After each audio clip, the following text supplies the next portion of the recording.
Now when Athaliah the mother of Ahaziah saw that her son was dead, she arose and destroyed all the royal family.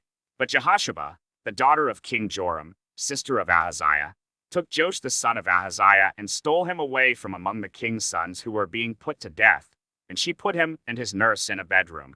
Thus they hid him from Athaliah, so that he was not put to death.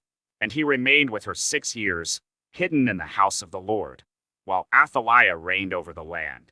But in the 7th year Jehoiada sent, and brought the captains of the Karaites and of the guards, and had them come to him in the house of the Lord. And he made a covenant with them, and put them under oath in the house of the Lord. And he showed them the king's son. And he commanded them, "This is the thing that you shall do. 1/3 of you, those who come off duty on the Sabbath and guard the king's house, another third being at the gate sir, and a third at the gate behind the guards, shall guard the palace. And the 2 divisions of you, which come on duty in force on the Sabbath, and guard the house of the Lord on behalf of the king, shall surround the king, each with his weapons in his hand. And whoever approaches the ranks is to be put to death.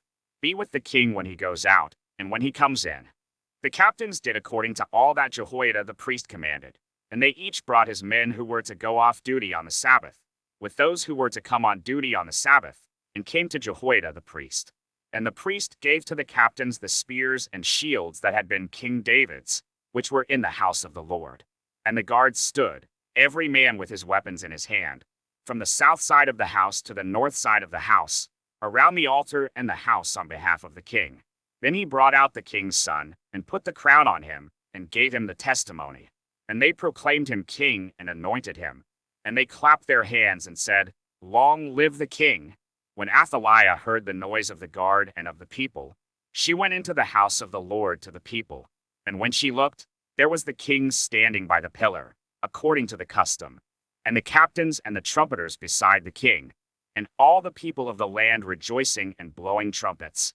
And Athaliah tore her clothes and cried, "Treason! Treason!" Then Jehoiada the priest commanded the captains who were set over the army, "Bring her out between the ranks, and put to death with the sword anyone who follows her." For the priest said, "Let her not be put to death in the house of the Lord." So they laid hands on her, and she went through the horses' entrance to the king's house, and there she was put to death. And Jehoiada made a covenant between the Lord and the king and people, that they should be the Lord's people, and also between the king and the people. Then all the people of the land went to the house of Baal and tore it down. His altars and his images they broke in pieces, and they killed Muttan the priest of Baal before the altars. And the priest posted watchmen over the house of the Lord.